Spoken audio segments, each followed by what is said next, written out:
Hey, we are finally here, the 100th episode. And before I dive in, because I have a good episode for you, I'm so excited and I'm just super proud of myself that I made it to 100 episodes when honestly, I did not even see how I could get past 10 and 15. But before I dive in, if you have not left me a rating and review yet, 5-star, of course, but if you, any review, honestly, if you haven't and you have a couple of minutes, it takes like 2 or 3 minutes to go on Apple or Google or wherever you listen and just leave a rating and review. And it just helps me know what connects with you. And then it also helps others find the podcast. So if you could do that for me, I would appreciate it. But for now, let's dive into the episode. Hi, friend. I am so excited that you're here to check out Her Restored Spirit podcast. If you've gone through something that has left you broken-spirited, maybe it's a divorce, loss of a spouse, or even a child, loss of a job, whatever it is, I know there is restoration in your future. I'm a widowed mom, and I remember what it feels like to emerge from the fog to discover that my loss is not the center of my story, but it actually instilled in me a new hope, a new understanding of faith, and a new strengthening in my heart, soul, and motherhood. I have finally understood that God has taken my test and formed it into my testimony, and that's why I'm here with you. I want you to step into your purpose, into a newfound joy, and to turn a new page in your book, because I believe you are on the brink of full restoration, unlocking a confidence that you didn't know was inside you, and understanding how to live more fruitfully with purpose, joy, and permission to be washed in possibility. It's time, friend, to reclaim your restored spirit. Hey, welcome back to Her Restored Spirit podcast. I am so excited because today is my 100th episode. I have been thinking about this episode for 100 episodes. One of the things that this is the milestone for me is because I told myself in the very beginning, I would do 100 episodes before I would decide it's not working, before I decide that it wasn't for me, before I decided anything about the podcast, I would do 100 episodes and then evaluate. And today it is. Today is 100 episodes, and I am so excited that I pushed through the learning how to do it and the what do I say and all of the transformations that I had to go through in order to get here. And that's what I wanted to talk about today, because as I was thinking about this journey, as I was thinking about the growth that I've had throughout this process, and hopefully the growth you've had as you've been on the journey with me, and then I just realized that so many times we need to give ourselves permission to grow and to change and to transform and to work on ourselves, not in a way that's selfish or self-centered, but in a way that we can really step into who God's called us to be. Because sometimes it appears selfish, or it appears self-centered, or it appears prideful, and that's not the intention or the intent or the purpose at all. And I wanted to start today by just talking about transformation in general. This past weekend, we did a huge landscaping project. We planted over 20 trees and shrubs, and we created an island kind of thing out of nothing, which that won't be finished until spring, but it's there. We figure while we have the equipment, we'll go ahead and get that going, and we'll cover it and protect it so we don't lose all of the extra dirt and sand and everything we did to build it up. But instantly, over the course of 3 days, my blank canvas yard, it's in the front, it's probably about 1.5 acres, almost 2 acres. And there was really nothing there. And over the last 4 years, I dreamed about what it could be. And one of the things that I realized is I love trees so much. I mean, my logo is a tree. That's how much I love trees. And one reason why I do is because of the symbolism of it. But all of a sudden, within 3 days, this blank canvas turns into a forest. And we mixed some like more mature trees and some smaller trees, fast growing, budget wise, we had to play around with that. But it was instant gratification. We go and we see, and we got this gorgeous, gorgeous autumn blaze maple, and it has beautiful leaves. It's tall, it's 20 feet already, and it just is gorgeous. And I look out and it's still muddy. We have a lot of work to do still, and we have to put mulch down and, protect it. But in a sense, it's transformed. It's changed, and it won't go back to the way it was. And it's gorgeous, beautiful. There's so many colors right now. And then I look at the weather, and over the next couple of days, it's going to drop into the low 20s at night. And if you know anything about trees, and if you've been around at a tree at all during the course of a year, you realize that in the fall, they turn these brilliant colors, and then they lose their leaves, and they kind of look dead a little bit.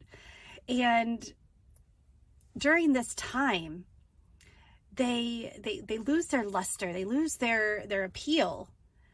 But it's really because they focus on what's important, because they need their roots to go deeper. They need their roots to get stronger. They need to rebuild from all of the energy that they used to grow, to create these beautiful leaves. And because it's about to drop down, I thought we'd have a week or two of the leaves, and I know that they're going to fall this week. But the thing is that if they hold on to those leaves, they won't actually get to become who they're called to be, become what they're capable of, and they will stay in this same spot, the same height, the same width, the same trunk size, the same leaves. It'll be the same. And even worse than that is if they don't take the time, eventually they're going to die because they're not growing. And when I look at that instant gratification, it's so nice. It's gorgeous, and it just pleasing to the eye, and you can see the grandeur of it. But I'm really excited for them to grow. And in order to do that, I know I need to let them release their leaves. How many times do we hold on to things longer than we should? How many times do we hold on to what's comfortable and what is familiar, and we don't give ourselves permission to grow? We don't give ourselves permission to drop what's we no longer need. Even if we still like it, it doesn't, but we can tell that God's leading us a different path. And how many times do we do that for longer than we should, and not even realize how it's stunting our growth? Not even realize that by not giving ourselves permission, we're actually stopping the transformation. We're stopping our progress. We're stopping the person that God's created us to be. Because God didn't create us to be in the same spot all the time. God didn't create us to stay stagnant and paralyzed. And he definitely didn't create us to stay put. He wants us to be uncomfortable. He wants us to grow, and he wants us to really reflect him. He never stayed in the same spot. He never stayed and did the same thing. In his short ministry that he had on earth, he made more impact by staying uncomfortable, by going where he was leaded to go and do and pour into people, knowing that when you pour into people, they grow as well, and it just ripple effects. And not only do we have to give ourselves permission, but we need to give our friends permission to grow. Give them be that support for them. If they're feeling there's something different, and they've got that nervous sided where they're nervous and they're excited, they don't know where to go, they don't know what to do, and there's like, you know, I'm just gonna wait. I'm just gonna stay here, and I'm gonna sit here and wait. And we need to be that friend that says, go, do it. I'm here to support you. I'm here if you fall. I'm here if you succeed. And we need to do that for ourselves as well. Sometimes we need to look and realize that transformation takes a while. We can have those instant gratifications, those instant transformations. And believe me, I've done it too, where you go and you're like, you know what, chop my hair off or color it a different color. I mean, after I got out of the military, I went red for probably about 8 months or so, just because I wanted something mine. I wanted something different. I was told for so long in college and in the military what my hair should look like. I wanted something completely different. So that instant gratification is I turned it red. And I've gone brown, I've gone, well, blonde. And another way is by changing clothes, changing style of what we wear. There's nothing like a makeover to give you a boost of confidence. Have someone that's their gift, like get you, pick out an outfit for you. Luckily, I have friends who this is their ultimate gift, and it is such a beautiful thing, because when you put on that new outfit, when you put on the new colors of eyeshadow or something, it gives you that sense of confidence. But those are short lasting. Those are great and necessary. But sometimes we have to give ourselves permission to really see what's possible, and to stretch and to grow and to transform and to do something that you've not done before, to make a pivot in life. And every time I hear the word pivot now, since friends, you know, I just hear Ross say, pivot, pivot, pivot. And sometimes I feel like that's God saying, like, hello, do something different. Like, do what I've asked you to do. Take this step, take the road less traveled, or take the road that's traveled and do something different on it. Skip instead of walk.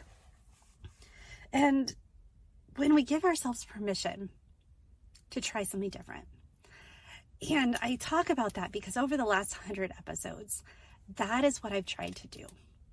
I've tried to give myself permission to try different things, to pivot where necessary, and to grow in the way that God wants me to grow, and just be aligned with Him and like feel His leading. And even my message throughout, it's been consistent. Like I'm still the same Tammy, but you can tell the confidence is different. My voice is different. I'm working on a new intro because my voice that tone doesn't even really match the episodes anymore.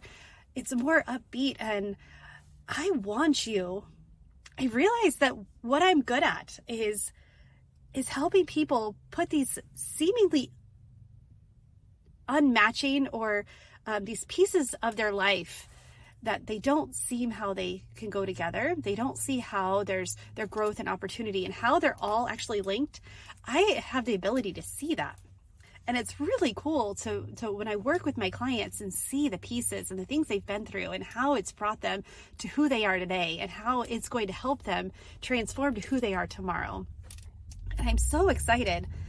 And I realized, like, over the time, like, this is what God has for me. And if I didn't give myself permission to try different things, and some of them didn't work, I'm just going to be honest. And being an Enneagram 1, it's really hard to try messy things and them not work, because I pride myself on being able to do things that are good and do them right. And I know that as I learn about the Enneagram, that's where I need to stay connected to God, because He's good and He's right. He doesn't need me to be all the time. He doesn't need me to be perfect or improve everything, but He does need a willing spirit and a willing heart. And it hasn't even been 2 years yet, and I'm at 100 episodes, and I am so excited, and I love it, and I love the feedback. I love that I hear that it's helping, and that gives you guys inspiration and gives you things to think about, because that's all that life is about is, hey, have you considered? Have you thought of this? Are you willing to be vulnerable to yourself and to God and say, okay, how do you want to use me? And throughout this, this exciting time and these, as I'm still, this world of YouTube, which I've got like 10 videos to upload and just haven't recently, but life happens and you have to give yourself that grace and that compassion to make those pivots, to make those change, to slow down, to speed up, to stay connected with God and your purpose and your calling, your identity. And I realized how many times over the course of my life, my identity has shifted. Answering the question of who am I now?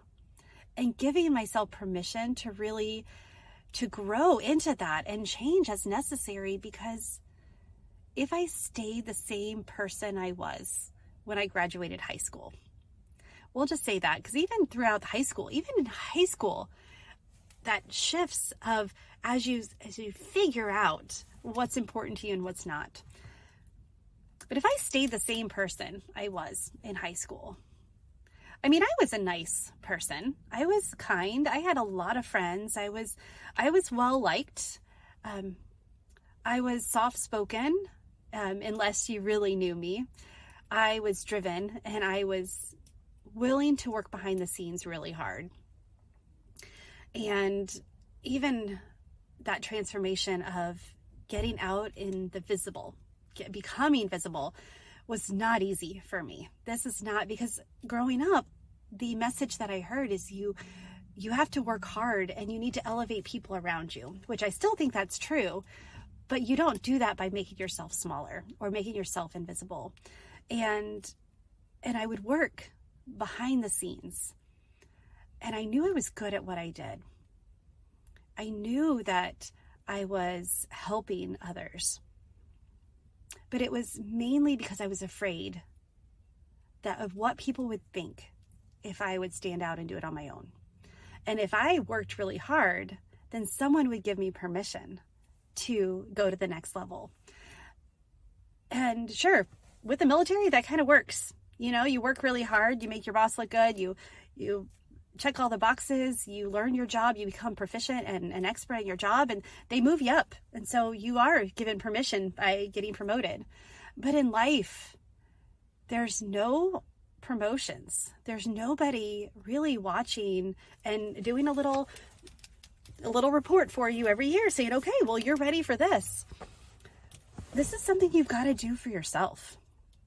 You got to give yourself that attaboy and realize that, okay, I have what it takes to go to the next level. I have what it takes to step out and do what God's calling me to do, no matter how nervous it makes you or fearful, and realize that fear is just an emotion and you don't have to be controlled by it. So what I'm saying and what I want to do today is I just want to give you permission to try something new. We all have these things that, like, if I could, or I should, or I want, or these dreams that are deep inside of our heart and are brewing in our heads. What if you did one step towards it? What if you asked yourself, who am I today and who do I want to be tomorrow? And you really just stepped into this identity that'll get you there. And I know that, there's that identity in Christ. But did you know that if you're not stepping into your strengths, if you're not doing and using the gifts that God called you, then you're not honoring Him. You're not, He uniquely crafted you for a purpose. And He gave you the identity, yes. And He will help shape it for you. But there's things you get to do and you get to choose and you get to try. And we only have one life. And I look back at these 10 years and then the 15 years since I've lost my mom. And I was in 5th grade, I believe, when I lost my babysitter. When she died on the way in an ambulance, and it affected me so much because that was the first time that it really was somebody who was close to me. I mean, my first memory is at my grandpa's funeral. And it was such a moving, because I remember faces and seeing the hurt and the pain and the joy and the life with that. And I realized that these messages, these incidences, these circumstances shaped who I am. They shaped what I see and the lens that I see things.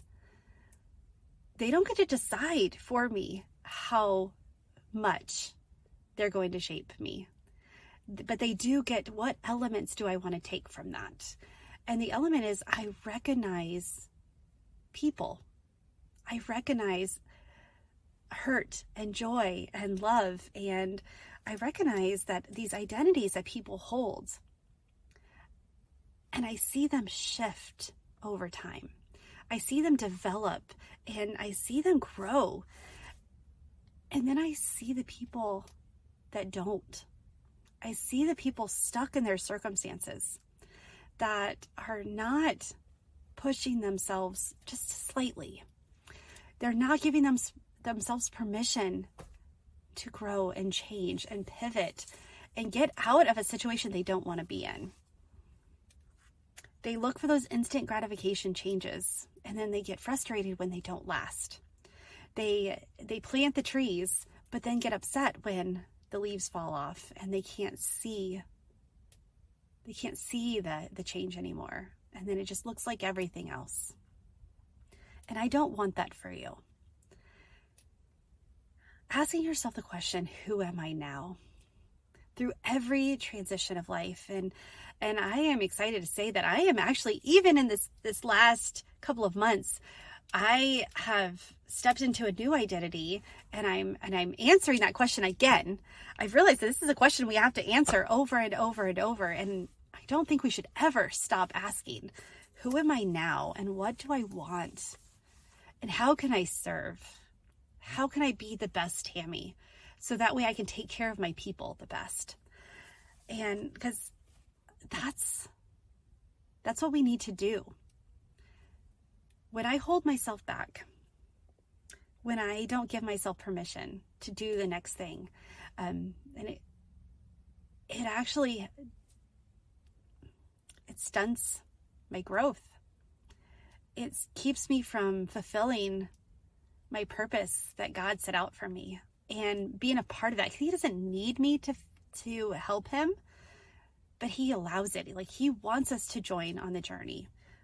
But we have to get uncomfortable. We have to be willing to get to stretch and do those things and answer the question of, who am I now and who do I want to be? Have you asked yourself that? Who was I yesterday? What can I appreciate from her? What did she teach me? And what can I take with me to who I want to be tomorrow? What do I want to do? What do I want to stand for? And what will I be able to do if I give myself permission and give my friends the permission to grow and change and shift and encourage them along the way, even when it's difficult? I just can't wait to see the next. And I love where I am now. And I love that you've been on this journey, and I can't wait to see what's coming next. I can't wait to see what the next 100 episodes is going to look like, and how I'm going to grow, and how I encourage you to grow. And I just know that you guys mean so much to me, that when God, and this is super vulnerable, because again, I grew up be behind the scenes. At church, I work production. I help with the cameras. I help with the lighting. I make the people on stage look good. And I was doing the camera one day, and I was shifting and working on a shot. And I heard God say, "Why are you still standing behind the camera when I asked you to get in front of it?" And my answer was, because I don't want to be in front of it. And this is when the idea of recording this with video and not just audio, there's a safety that's there with recording just audio. One is I can just be in my jammies and my hair is not much different than it would be. But there's this vulnerability of you see me when I'm on video. And there's a vulnerability of what will you think about me? Will you think that I'm prideful? Will you think that I'm arrogant? Will you think that I'm too big for my britches? Do you think that I think that I'm the expert? And then I realized that vulnerability is what we all need. You can see that I don't even really know where to look on this camera, because every camera is different, and I'm trying to see. And then I'm also, this is what I do when I talk, is I look around and as I search for the words and just sit in the emotion of things. But I realized that was the next step for me, is the vulnerability of being seen. How many of you worry about being seen and about what people think, and so worried about outward appearance and outward, what others think, the outward in versus the inward out, and realizing that if God did not want me to say the things, he would have shut me down. If God didn't, truthfully, half the things that I talk about are things that he's given to me, that I know that is not just for me. I know that if it was just for me, it'd be wasted. I knew that even losing my husband, this experience wasn't just for me, that I could use it for good, that I could use it because if it was just about me, if the world just spun around me and everything was about me, it would be wasted. And it's not. But if I show up and give myself permission to be vulnerable, then my hope is you give yourself permission too. My hope is that you join me in this journey of self-discovery and growing, and realize that it's not about us at all. It's about our people. It's about the people around us who are about to go through things that we've already been through. People that we can have compassion for. It's about taking care of our people and doing it well. And in order to do that, we have to give ourselves permission to do things that are uncomfortable. And I just want to say, I appreciate you so much, and your willingness and the vulnerability, the messages that I get, and the comments and the DMs and the emails that I get are so moving, because some of your stories you've been through a lot, and you are such an overcomer, and you're so strong, whether you realize it or not. And you have so much to offer. You have so much to give your people. And the thing is that we have to stop worrying about what other people think, and we have to just connect with who God says we are. And answer the question of who am I through the lens of God, through the lens of Jesus, and then do the things that he's asked us to do. Whether we fail first attempt at learning, or we succeed, what does success even mean? My definition of success looks really different than my friends. And we laugh about it, and we encourage each other to explore that more, because my success is not having a high rise. My success is showing up and being a good model for my kids, and having a support system. And my success looks different than your success. Neither are wrong, neither are better, but they're both so important. And I just want to help you answer that question of who am I now? I want you to see what you're capable and see how the pieces of the puzzle go together. You may not be able to see the big picture, the picture of the puzzle outside the box. But together we can start seeing how little patches go together, and you can start to see the clear picture. And I have a group forming, and I am so excited. It's going to be a very small group, and but we are going to go through the question, who am I now? We're going to look at, as one of my clients said, the essence of who I am, what fears we have, the communication, where do we need to give ourselves permission? And how do we step out of this stuck, paralyzed feeling and really step into that thriving life that we all crave? And the funny thing about the thriving life is you get to define that too. And I was talking with my coach, and we were talking about identity, and we were talking about thriving. And she's like, Tammy, what does thriving mean to you? And we talked about it, and she's like, because that's not my definition. My thriving life looks like this. And she described hers. And she's like, that's the beauty of what we do, is we don't have to have a cookie cutter approach to things. We don't have to look at the world the same way. Not everyone, every one of my clients define it differently. And it's such a beautiful thing. And I get to go on that journey with them. But now I just see how connection and doing it and going on the journey together is so important. This group is going to start in just a couple of weeks. It's going to be small, and we are going to I use the same process that I have been working with my clients, but in a very intentional way, to focus on the who am I now, and how do I embrace the season of life that I'm in? And then how do I take this for the rest of my life? How do I allow these things to grow me and to become who I'm called to be through every season, every area of our life, that transition that we all go through, from like every time there's a big life change. If you're interested, well, you should be interested. You need to be part of this group. If you have this inkling, if you ask yourself that question of who am I now, and you really want the answer, sign up for a discovery call.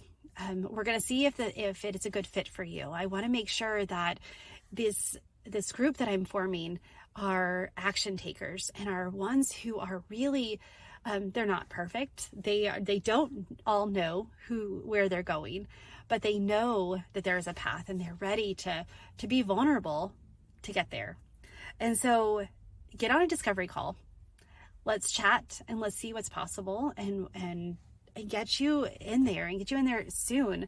And there's a couple of early bird bonuses that are, so if you're one of the first people, and I will do an extra call with you, just to get your roadmap, to get your plan, to see where